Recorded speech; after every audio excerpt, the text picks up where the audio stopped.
Hey guys, welcome back to Febudaily Iron and Customs. It's Michael. This is February daily for February the 24th. I got the forge lit, trying to knock the chill off of the shop. It's not quite as cold today, but it's a little too cold for me to be in just a t-shirt.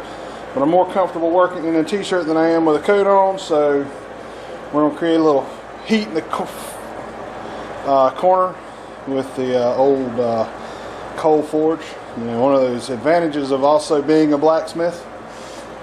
Today we're working on stripping down the hood and probably the top and the rear hatch of the car. First thing I'm going to do is pop all these clips out underneath here.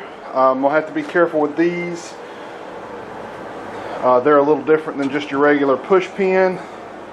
And I'm going to strip down the hood and try to get it straightened out to start with. Don't know how long I'm going to go today. I have a screaming headache, so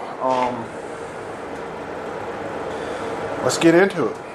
Alright, so all these clips here, and I do need to get something better to hold the hood. I'm actually going to look into ordering a set of those stands like they have in body shops.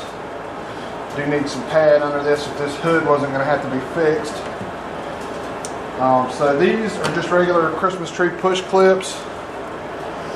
I'm just popping them out, trying to get under them with my pair of dikes. And I'm going to rock this out and we'll come back. Alright guys, I'm just right now trying to get squirters out. That's actually the reason why I turned this hood over. You can see it needs a lot of cleaning under here before we try. And I am going to go ahead and change the color of the bottom of the hood. I'm not sure if I'm going to try to paint it the same color as the outside of the car. I may. I don't think. I have a a gallon of base and a gallon of clear, and I'm pretty sure that's way more than I need to paint this car.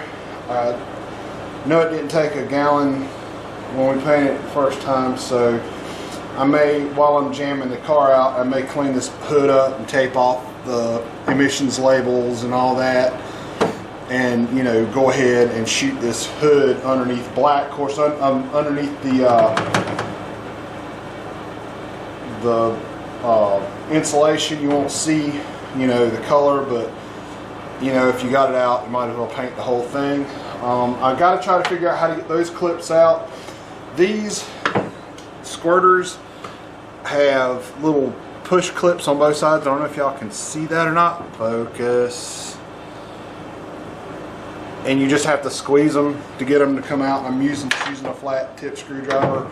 Also, the last time I did this, I lost one of the squirters, so we're putting it right back in the hose to try to keep up with the squirters. I'm going to get a box or a bag or something to put all this stuff in, and I'm going to work on getting those two pieces of molding out up there.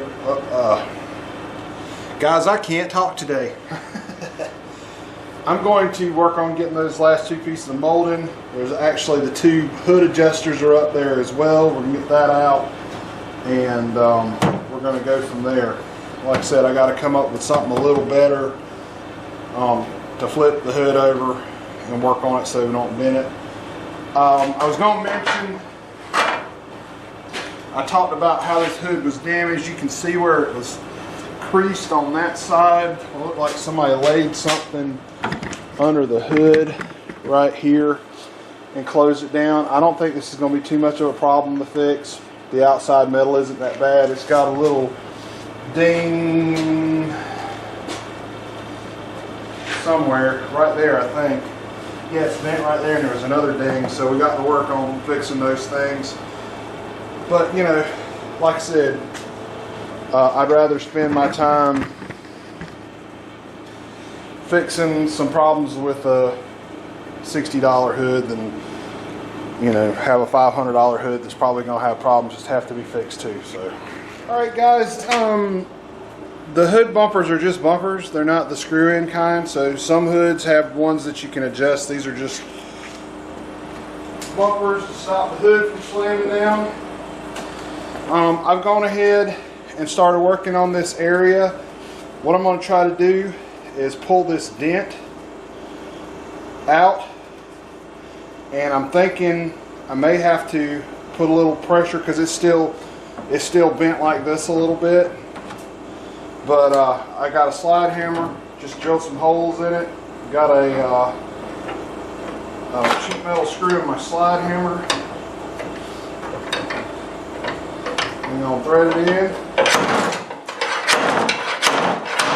I'll start working that. Like I said, I'm not going for 100% like shoe quality perfect under the hood. I do want to get fairly straight. That may have been a little high. I'm not going to drill a whole bunch of holes in it. I just want to get the front of the hood straight. Basically. The more holes I drill, the more I'm probably going to have to fill back up. Pull that one a little too far, but I can bump it back down with a hammer. And so far as dents and stuff goes, you got to kind of think about working them out the way they went in. So I probably need to work on these in the middle. So there's a crease right there that's going to be a problem.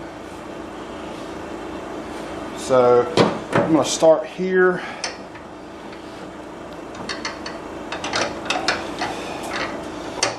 And guys, I'm not a body man. All this stuff that I've ever learned, I've taught myself. I'm sure there's better ways to do it. Mike at my car shop's working on a truck right now, and he was a professional body man for I don't know how long. I mean, that's definitely a good channel to watch. Fitzy's a good channel to watch. That's as far as that one's going right this minute. It's kind of kinkled up. Like I said, all this is going to be underneath the cover, so we're not going to worry about it. We just want the top of the hood straight, and we want the back of the hood strong where it's not going to bend. And I'm just trying to work this out to help get the shape of the front of it, the top of the hood, back where it's supposed to be.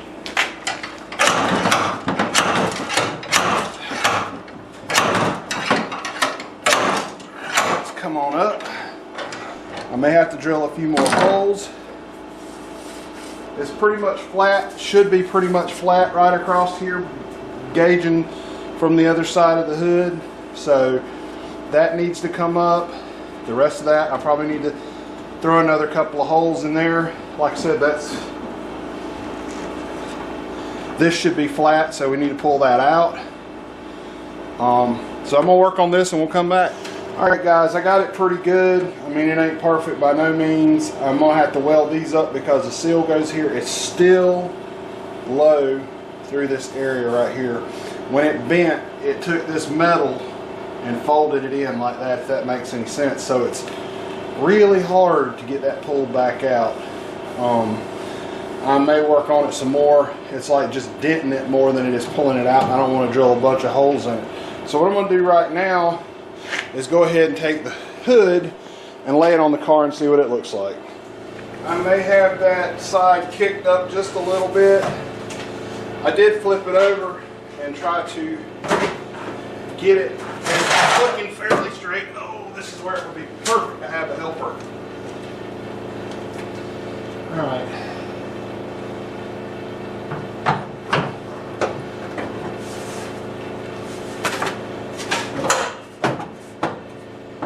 Let's see. Yeah, it's still down just a little. So,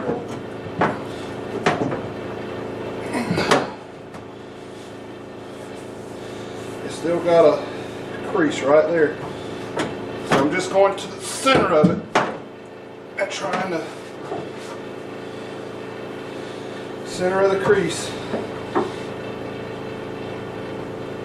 and trying to get it back straight.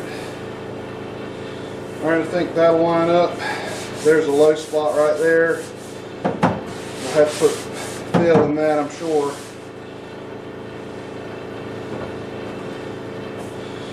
But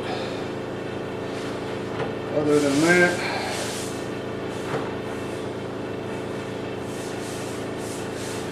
we may be able, I don't think we can get to that from the back side. There's a couple little dents up in the top that we'll probably, when we get it stripped down, we'll be able to tell a little more about it. We got a little bit of a whoopie-doo right there still.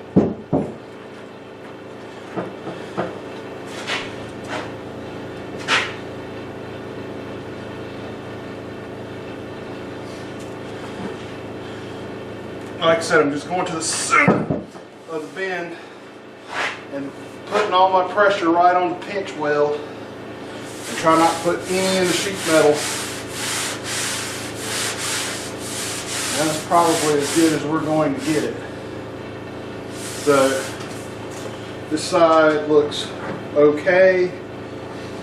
I would like for it to be just a little better. Like I said, it's low there. I don't think I can get to the back of that. This side looks good except for this dent right there. And let's see, was there another dent? It seems like Glenn saw something else. We'll find it when we get the paint stripped off of it. Alright guys, I went ahead and dollied that down off camera. I need to take and just bring that corner around just a little bit to get the body line like it's supposed to be.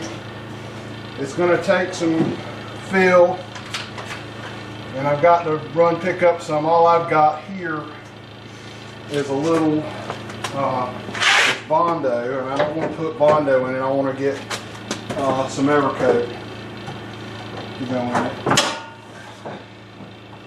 Not that there's anything wrong with Bondo if that's what you want to use. I use Bondo for building like interior panels and stuff like that. Stuff that is going to be painted with something other than house paint. And that looks a little better. I'm going to work on that for just another lick or two, and then we're going to strip it down. Alright guys, we got the old Harbor Freight conditioning wheel, and we're going to get at it.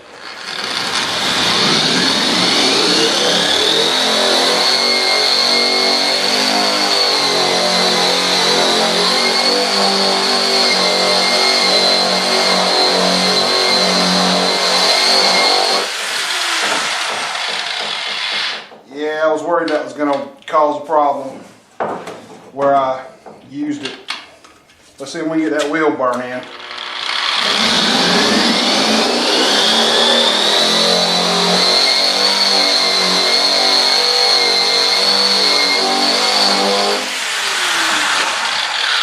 Alright, I'm going to see if I can get that wheel dressed up, and I'll be back. Alright guys, I've been running the conditioning tool. This hood, I think on something with 18 gauge, it will work a whole lot better. The metal on this is so thin that you cannot put enough pressure into it for it to cut. It does really well around the areas that are supported or have bends in them. So I'm going to go ahead and fire up the compressor and switch over to the DA, and I'm going to rock this thing out. Alright guys, so I'd say I got that about 99% stripped down. I found a little dent right there that needs to be fixed. Of course I'll have to go over it and check and make sure there's no low spots. And we know about this spot right there. And make sure we have this corner right here. Make sure there's a low spot right there and a high spot right there. So I'm gonna stop and pick up some, like I said, some filler tomorrow. I do have some Bondo, but I don't want to use Bondo on this. I'd rather use the Evercoat on it. So since it, you know, exterior stuff, I'd rather use a little bit better than Bondo. But if you want to use Bondo, that's fine. That's up to you. And all this grinding has not done a whole lot for my headache. So I'm going to call it a day right there. Tomorrow I'll be back. I'm going to strip the rest of the car down with a razor. And that's how we're going to do it, because this was hard. Even with the DA, I put 36 grit on it, and 36 grit only did marginally better than the 80 grit. So that's what we're going to do, and I'll see y'all tomorrow. Don't forget to like and subscribe, and come back tomorrow.